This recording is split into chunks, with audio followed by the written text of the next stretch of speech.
li Macky Sall nar a débloqué pour ñii du ñu nangu waaw Monique di ci dugg parce que fay nañ leen j'ai le listing des marchés kon nag yàqkat yi bëgg a xajamal dossier bi naan Macky boo réglé lii waa Monique dinañ jóg après Monique Centrafrique dinañ jóg Centrafrique du ñu jóg parce que kooku c'était un contingent casque bleu dañu nekkoon sous l'égide de l'ONU ñu ne waaw waa Liban dinañ jóg ma ne toppaleen fële Liban c'était des casques bleus opération de maintien de la paix ñii c'est pas des casques bleus c'est un contingent de guerre et il n'était pas dépendant de l'ONU il dépendait du prince Khaled Ben Sultan le chef d'état-major des forces musulmanes alliées moo doon seen chef bu ñu fi kenn wax waxi ONU ils sont pas des casques bleus ils dépendaient de l'armée saoudienne la preuve te chef d'état-major des forces armées mu ngi may dégg la preuve moo di c'est ça qu'ils ont c'est le langage qu'ils ont utilisé si Macky commet l'erreur de leur donner quelque chose ñi demoon Libéria dinañu laaj ña demoon Centrafrique lañu laaj ratatatatat je rappelle que ñooñu ay casque bleu la ñu woo ONU moo leen woo ñii duñu ay casque bleu c'était un contingent de guerre kii moo doon seen chef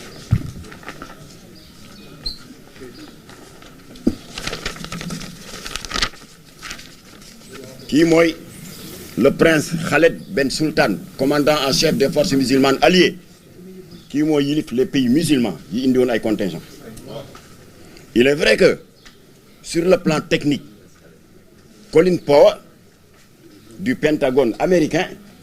ñoom ils ont beaucoup plus d'expérience en matière d'opération militaire extérieure ñoom ñoo nekkoon les coordonnateurs techniques de la coalition internationale de 34 pays loolu la loolu kenn weddiwu ko waaye ñi leen tax a jóg Arabie Saoudite moo leen taxoon a jóg alors je disais que la preuve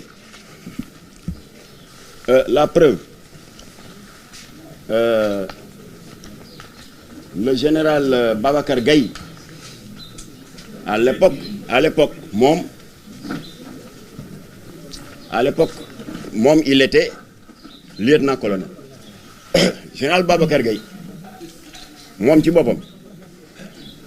moo wax sur le champ de bataille moo wax soldats yi ne leen buuru Makka moo ma yóbbante ci yéen nee na il vous prend sous son aile protectrice buuru Makka nee na il vous considère comme membre de la famille militaire saoudienne te buuru Makka yemul ci loolu de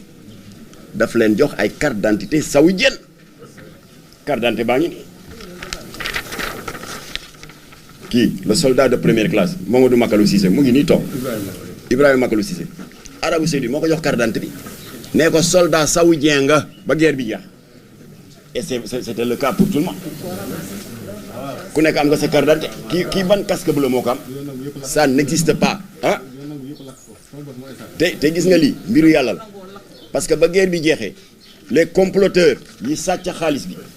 dañu nangu carte d'identité saoudienne wu contingent bi taal ko bii moo ci rëcc dinaa ko jox Macky Sall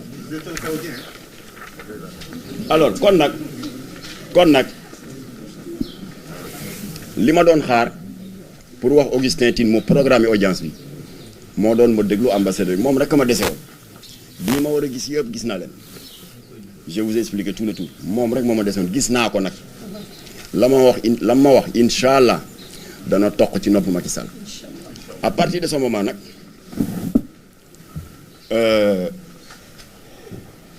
dernière mise en garde bi may jox waa état-major yàqkat yi du ñëpp y a des militaires qui m'appellent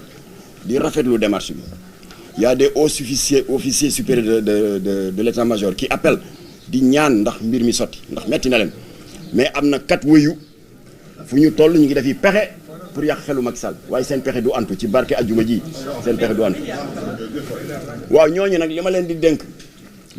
et c'est là où je vais en terminer après ma bàyyi leen ngeen poser question moo di nañu gore comme le général Louis Tavares da Souza kooku mooy gor pire. da Souza ci boppam moom am na lu mu fi bàyyi bi muy laata génn àdduna te loolu rek yàlla mën na ko cee fay lu rëy rëy da Souza moom dafa wax ni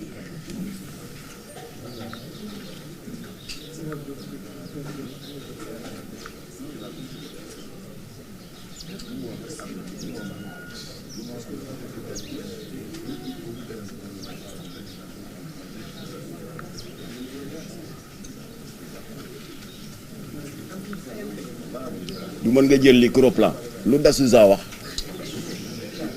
da Souza lu mu wax liiral waxal yow journaliste yi waxal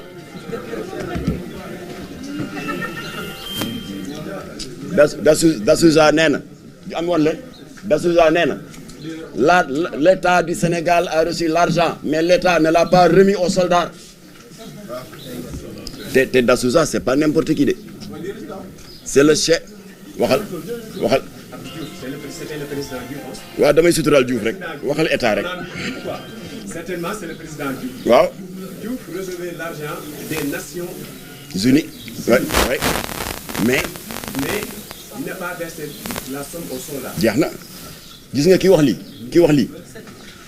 c'est le chef suprême des 4 corps militaires mooy chef d'état-major marine chef d'état-major armée de terre armée de l'air maanaam SEMGA chef d'état-major général des armées. kon il n'est pas n'importe qui li mu wax xam na ko waaye gis nga kii ba mu waxee loolu xam nga lu gaay def dem ci Macky Sall ne bul ko gëm c'est un opposant xoolal googu ñàkk fayda ah mais opposant ça n'a rien à voir ak dossier bi il a le droit d'avoir ses opinions c'est alors comme que opposant la rek kon lii ñuy laaj amuñu ci droit loolu wax la voilà donc pour vous expliquer que yàqkat yi maa ngi leen di ñaan nañu téye seen tonk loxo sinon dinaa joxe seen tur bariwuñu yomb nañoo combattre ils sont 4 maa ngi leen di suturaal boobu ba léegi waaye Macky Sall yi yëpp dana ko jot.